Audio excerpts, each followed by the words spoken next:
नदी के किनारे बसे रामपुर गांव में रामू नाम का एक गरीब युवक अपनी बूढ़ी माँ के साथ रहता था। उसका घर मिट्टी का बना हुआ था। बरसात में छत टपकती थी और गर्मियों में दीवारों में दरारें पड़ जाती थी। घर छोटा था, लेकिन उसी घर में रामू की सारी दुनिया बसती थी। रामू के पिता को गुजरे हुए लगभग 10 साल हो चुके थे। उनके जाने के बाद घर की सारी जिम्मेदारी रामू के कंधों पर आ गई थी। उस समय वह बहुत छोटा था, लेकिन हालात ने उसे जल्दी बड़ा बना दिया। हर सुबह अंधेरा रहते ही रामू उठ जाता था। सबसे पहले वह अपनी माँ के लिए पानी भरता, फिर चूल्हा जलाता और उसके बाद जंगल जाने की तैयारी करता।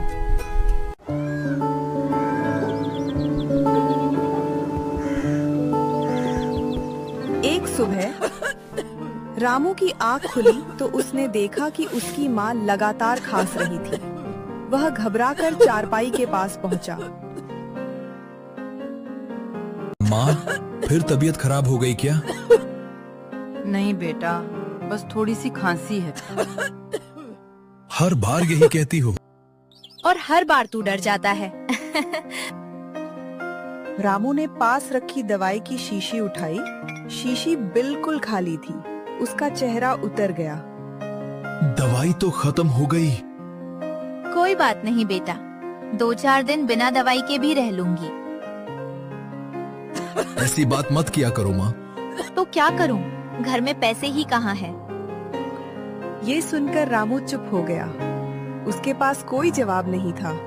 घर में आटा खत्म होने वाला था, दवाई खत्म हो चुकी थी और ऊपर से साहूकार का कर्ज। रामू धीरे से बाहर आया।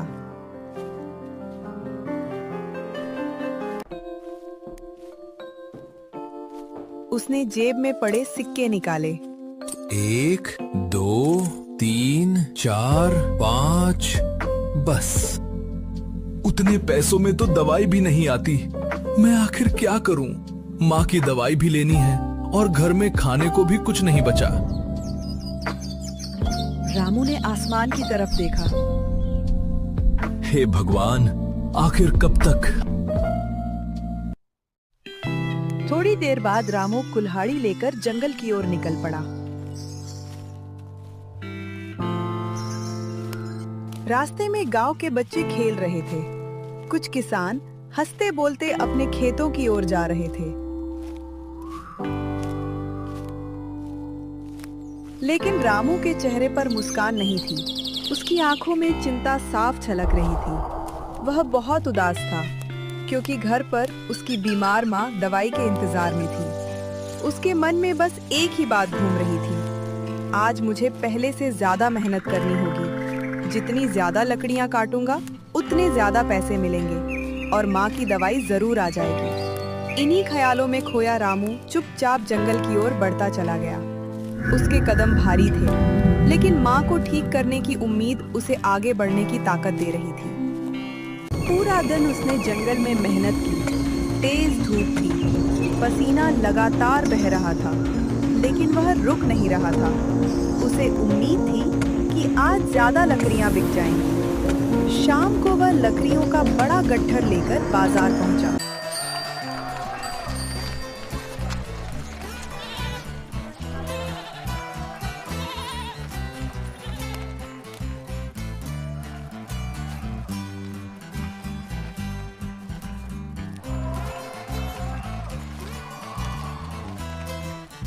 क्या भाव दे रहे हो रामू भैया ये लकड़ी के गट्ठर के? मालिक, सुबह से जंगल में भटक कर लाया हूँ, जो ठीक लगे दे दीजिए। आज ग्राहक कम बा, ऐसे 55 रुपया से ज्यादा ना दे पाईबा। मालिक, इतनी मेहनत के सिर्फ 55 रुपए? घर में दवाई भी ले जानी है। लेबे के बात ले ला, नहीं खेत आगे बढ़ जाओ। रामू कुछ देर तक चुप खड़ा रहा। उसने लकड़ियों की गठरी पर आखिरी नजर डाली, फिर भारी मन से उन्हें बेच दिया, क्योंकि उसके पास दूसरा कोई रास्ता नहीं था।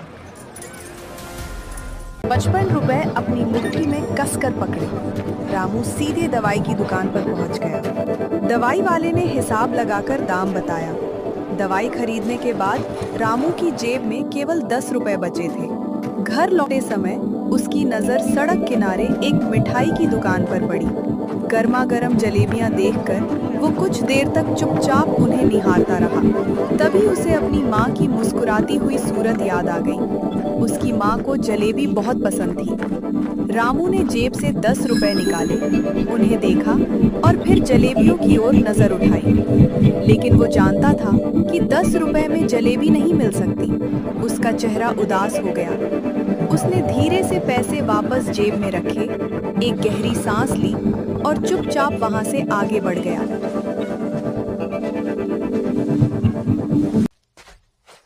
घर पहुंचा तो माँ दरवाजे पर बैठी उसका इंतजार कर रही थी। आ गया बेटा? हाँ माँ। कुछ खाया?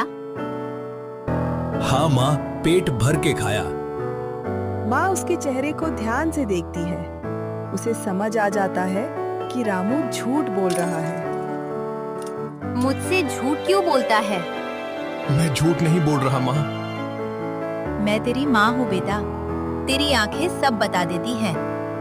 रामू कुछ नहीं बोलता, बस हल्का सा सिर झुका देता है। चल घर के अंदर चल, पहले खाना खा ले, फिर सारी बातें करेंगे।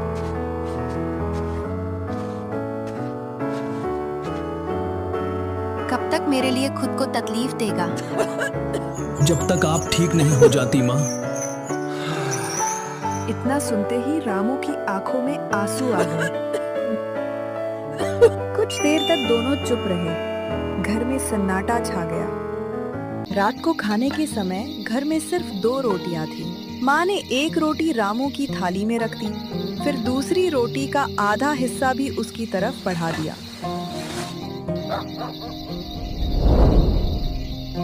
माँ, ये क्या कर रही हो? मुझे भूख नहीं है बेटा, ले ये आधी रोटी भी तू ही खा ले। आप हर बार यही बोलती हो। जब मैं छोटा था तब भी आप अपना खाना मुझे दे देती थी। माँ का पेट अपने बच्चे को खाते देखकर भर जाता है। काश मैं आपको अच्छा खाना खिला पाता। रामू की आंखों से आंसू निकल पड़े। लेकिन मुसीबतें यहीं खत्म नहीं हुई। अगली सुबह गांव में खबर फैल गई कि साहूकार धनराज रामू को ढूंढ रहा है। रामू का दिल धड़क उठा। वह चौपाल की ओर चल पड़ा। वहां पूरा गांव जमा था। धनराज चारपाई पर बैठा हुआ था।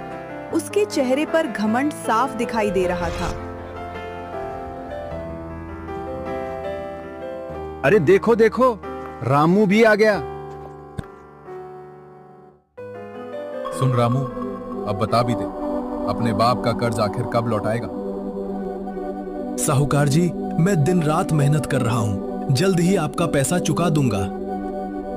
मेहनत की कहानी मत सुनाओ रामू, मुझे सिर्फ अपना पैसा चाहिए, और वो भी जल्दी। पूरा गांव खामोश खड़ा था। सब रामू की हालत देख रहे थे, मगर कोई आगे नहीं बढ़ा। साहूकार जी, बस कुछ दिन और दे दीजिए, मैं आपका सारा पैसा चुका दूंगा। बहुत हो गया रामू, अब और कोई मोहलत नहीं मिलेगी, समय खत्म हो चुका है। फिर धनराज जोर से बोला ताकि पूरा गांव सुन सके। सुन लो गांव वालों, अगर 7 दिन में पैसा नहीं मिला तो रामू का घर और जमीन अब मेरी होगी।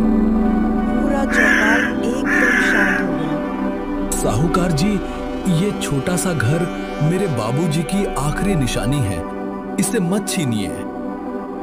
मुझे इन बातों से कोई मतलब नहीं रामू, मुझे तो बस अपना पैसा चाहिए, और हर हाल में चाहिए। इतना कहकर धनराज जोर जोर से हंसने लगा। कुछ लोगों को रामू पर दया आ रही थी। कुछ लोग चुपचाप सिर झुकाए खड़े थे, लेकिन कोई उसकी मदद नहीं कर पा रहा था।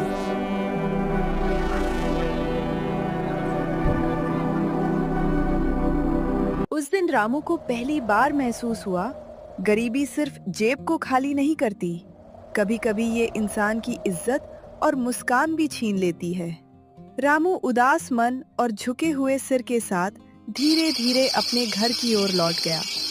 धीरे धीरे शाम ढल गई और रात गहरा गई। गांव में चारों तरफ सन्नाटा छा गया। ठंडी हवा चल रही थी। रामू घर के बाहर चुपचाप बैठा आसमान के तारों को निहार रहा था। उसके चेहरे पर दिन भर की बेबसी साफ दिखाई दे रही थी। तभी माँ की नजर उस पर पड़ी। क्या हुआ बेटा, अभी तक सोया नहीं? नहीं माँ, नींद नहीं आ रही। क्या सोच रहा है? रामू कुछ पल चुप रहा, फिर उसकी आंखें नम हो गईं। माँ, अगर मैं अपना घर नहीं बचा पाया तो? अगर हम बेघर हो गए तो? अगर मैं आपकी दवाई भी नहीं ला पाया तो? माँ की आंखों में भी आंसू भर आए। मुसीबतें हमेशा नहीं रहती, एक दिन अच्छे दिन भी जरूर आते हैं। लेकिन माँ, लगता है हमारी मुसीबतों का तो कोई अंत ही नहीं है। पगले, तू अकेला नहीं है। जब तक तेरी माँ जिंदा है, हर दुख में तेरे साथ खड़ी रहेगी। उस रात माँ और बेटा बहुत देर तक जागते रहे।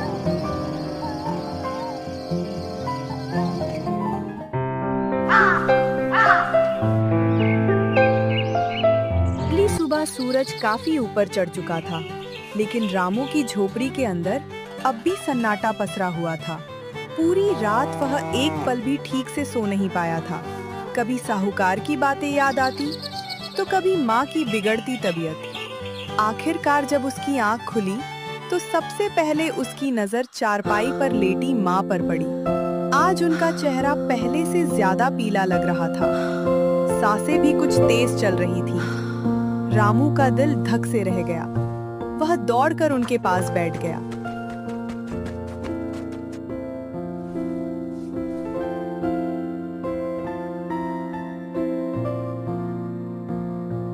माँ, आपकी तबीयत तो और खराब लग रही है। कुछ नहीं बेटा, बस रात ठीक से नींद नहीं आई। रामू ने उनका हाथ पकड़ लिया। हाथ बुखार से तप रहा था। उसकी आंखों में चिंता साफ दिखाई देने लगी। मैं आज ही वैद्य जी को बुला कर लाऊंगा। नहीं बेटा, पहले घर का चूल्हा जलने दे। तू सुबह से भूखा प्यासा जंगल में मेहनत करता है। मैं तेरे लिए खाना बना देती हूँ। मेरे इलाज की चिंता बाद में भी कर लेंगे। नहीं माँ, मेरे लिए सबसे पहले आप हो। माँ ने रामू की तरफ देखा, लेकिन इस बार उनकी आंखों में कोई जवाब नहीं था। रामू सब समझ गया। उसने बिना कुछ कहे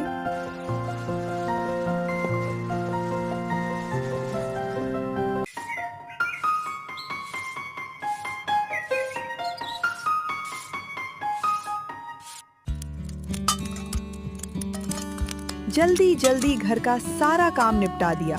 मिट्टी के घड़े में ताजा पानी भर दिया, चूल्हा जला दिया ताकि माँ को कोई परेशानी न हो, ताकि उन्हें उठना न पड़े।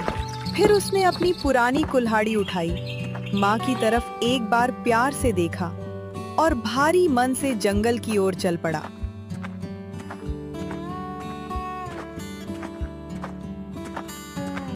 आज सब कुछ बदला बदला सा लग रहा था। वही पेड़, वही पगडंडी, लेकिन आज जंगल बिल्कुल शांत था, जैसे वो भी रामू का दुख महसूस कर रहा हो। रामू लकड़ियां तो काट रहा था, पर उसका मन काम में बिल्कुल नहीं लग रहा था। बार बार उसे माँ की चिंता सताने लगती। कुल्हाड़ी चलती रही और हर वार के साथ उसके दिल की बेचैनी भी बढ़ती चली गई। हे भगवान, कोई रास्ता दिखा दो। दोपहर हो चुकी थी। सूरज की सुनहरी किरणें पेड़ों की शाखाओं के बीच से छनकर जमीन पर बिखर रही थी। रामू चुपचाप लकड़ियां काट रहा था। तभी जंगल की शांति को चीरती हुई एक बहुत कमजोर सी आवाज सुनाई दी।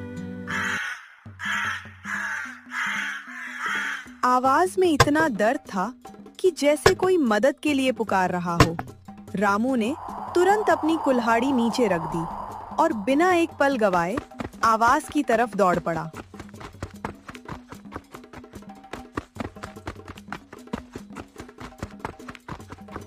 थोड़ी दूर घनी झाड़ियों के बीच एक बड़ा काला कौवा बुरी तरह फंसा हुआ था।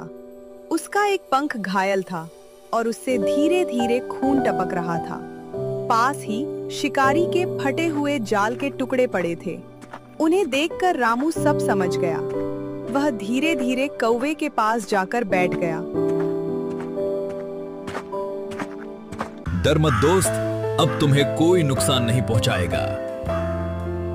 कौवा दर्द से तड़प रहा था और बार बार अपने पंख फड़फड़ा रहा था। रामू ने बड़े प्यार से झाड़ियों को धीरे धीरे हटाया, फिर बहुत सावधानी से कौवे को बाहर निकाल लिया। उसने अपने कुर्ते का एक छोटा सा टुकड़ा फाड़ा और बड़े प्यार से कौवे के घायल पंख पर पट्टी बांध दी। अब कौवा पहले से थोड़ा शांत था और चुपचाप रामू की ओर देखने लगा। बस दोस्त, थोड़ा सा हिम्मत रखो, देखना सब ठीक हो जाएगा। कुछ ही देर में कौवा थोड़ा शांत हो गया। अब वह डर नहीं रहा था, वो बस अपनी छोटी छोटी आंखों से रामू को देखे जा रहा था, जैसे उसे पहली बार किसी इंसान पर भरोसा हुआ हो। रामू ने अपनी छोटी सी थैली खोली। उसमें सिर्फ 2 सूखी रोटियां थी। वह खुद भी सुबह से भूखा था। उसने एक पल रोटियों की तरफ देखा, फिर कौवे की तरफ देखा और अगले ही पल बिना कुछ सोचे एक रोटी कौवे के सामने रख दी।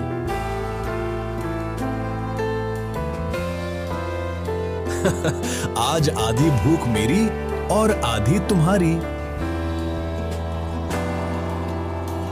कौवे ने धीरे धीरे रोटी के छोटे छोटे टुकड़े खाने शुरू कर दिए। रामू चुपचाप उसे खाते हुए देखता रहा। न जाने क्यों कौवे को देखकर उसके चेहरे पर भी हल्की सी मुस्कान आ गई। पूरा दिन चिंता में बीता था, लेकिन उस पल रामू के दिल को पहली बार थोड़ा सा सुकून मिला। कुछ देर बाद कौवे ने धीरे धीरे अपने पंख फड़फड़ाने शुरू किए। उसने हिम्मत जुटाई और पहली बार उड़ने की कोशिश की। वह जमीन पर गिर पड़ा। वह तुरंत उठ खड़ा हुआ, फिर से अपने पंख फैलाए और दोबारा उड़ने की कोशिश की, लेकिन वह फिर गिर पड़ा। रामू थोड़ा घबरा गया, लेकिन उसने मुस्कुराते हुए ताली बजाई। अरे दोस्त, हार मत मानो, एक बार और कोशिश करो, तुम जरूर उड़ोगे। और इस बार वो धीरे धीरे हवा में उठ गया और आखिरकार सामने वाले पेड़ की एक डाल पर जाकर बैठ गया। रामू के चेहरे पर खुशी भरी मुस्कान फैल गई, लेकिन तभी कौवा वहां से उड़कर जाने की बजाय उसी डाल पर बैठा रामू को देखने लगा। उसकी आंखें बिल्कुल स्थिर थीं, जैसे वो बिना बोले कुछ कहना चाहता हो। क्या बात है, ऐसे क्यों देख रहे हो? धन्यवाद बोलना चाहते हो क्या? ये सुनते ही कौवे ने जोर से पंख फड़फड़ाए। रामू हंस पड़ा। उसे लगा ये सब सिर्फ संयोग है, लेकिन किस्मत चुपचाप उसकी जिंदगी बदलने की तैयारी कर रही थी। शाम ढलने लगी। रामू लकड़ियों का गट्ठर उठाकर गांव की ओर चल पड़ा। रास्ते में उसे बार बार ऐसा महसूस हुआ जैसे कोई उसके साथ साथ चल रहा हो। जब भी वह पीछे मुड़कर देखता, दूर किसी पेड़ की डाल पर वही कौवा बैठा दिखाई देता। लगता है अब तुम मेरे नए साथी बन गए हो।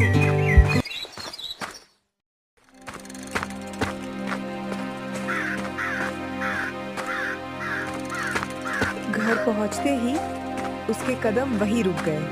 दरवाजे के सामने साहूकार धनराज अपने 2 आदमियों के साथ खड़ा था। वह गुस्से से रामू को घूर रहा था।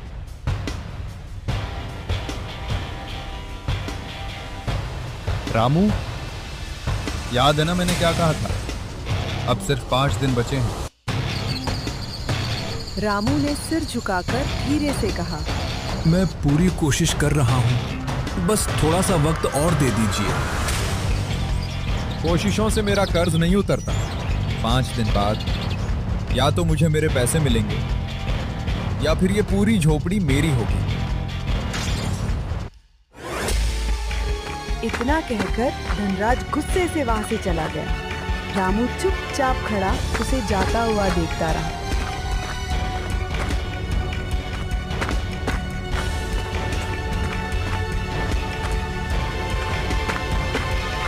उस रात रामू बहुत उदास था। माँ की तबीयत खराब थी और आने वाला कल उसे बिल्कुल अंधेरा दिखाई दे रहा था। आधी रात बीत चुकी थी। चारों तरफ गहरा सन्नाटा था। उस रात रामू की आंखों से नींद कोसों दूर थी। एक तरफ माँ की बिगड़ती तबीयत, दूसरी तरफ सिर से छत छिन जाने का डर। छत पर किसी के चलने की हल्की आवाज सुनाई दी। रामू घबराकर उठ बैठा। वह धीरे धीरे झोपड़ी से बाहर निकला और जैसे ही उसने ऊपर देखा, उसकी आंखें हैरानी से फैल गईं। वही घायल कौवा झोपड़ी की छत पर बैठा था, लेकिन इस बार वह सिर्फ रामू को नहीं देख रहा था। उसकी तेज निगाहें बार-बार जंगल की तरफ उठ रही थी। ऐसा लग रहा था जैसे उसे किसी खास पल का इंतजार हो, या फिर वह रामू को कहीं ले जाना चाहता हो। अरे तुम फिर आ गए।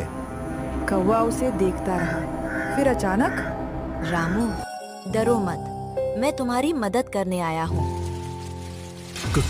कौन है? मैं हूँ वही कौवा जिसकी तुमने जान बचाई थी। ये कैसे हो सकता है? एक कौवा बोल कैसे सकता है?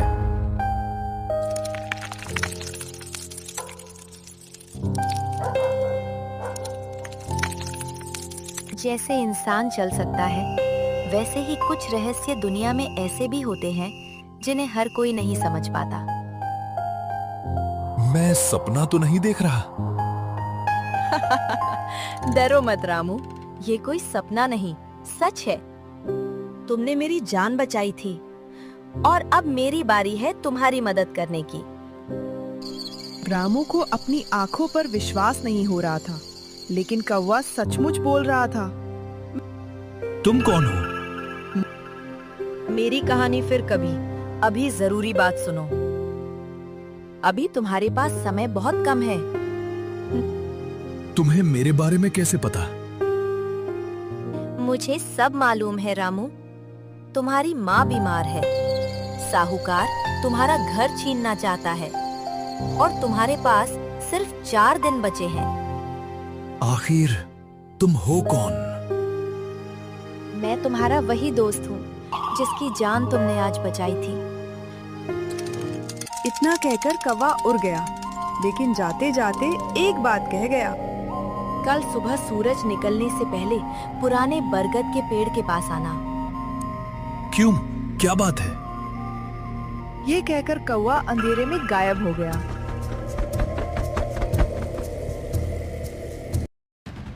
रामू पूरी रात सोचता रहा। उसे समझ नहीं आ रहा था कि उस कौवे पर भरोसा करे या नहीं, लेकिन उसके पास खोने के लिए बचा ही क्या था। अगली सुबह सूरज निकलने से पहले रामू पुराने बरगद के पेड़ के पास पहुंच गया। कुछ देर बाद कौवा भी आ गया।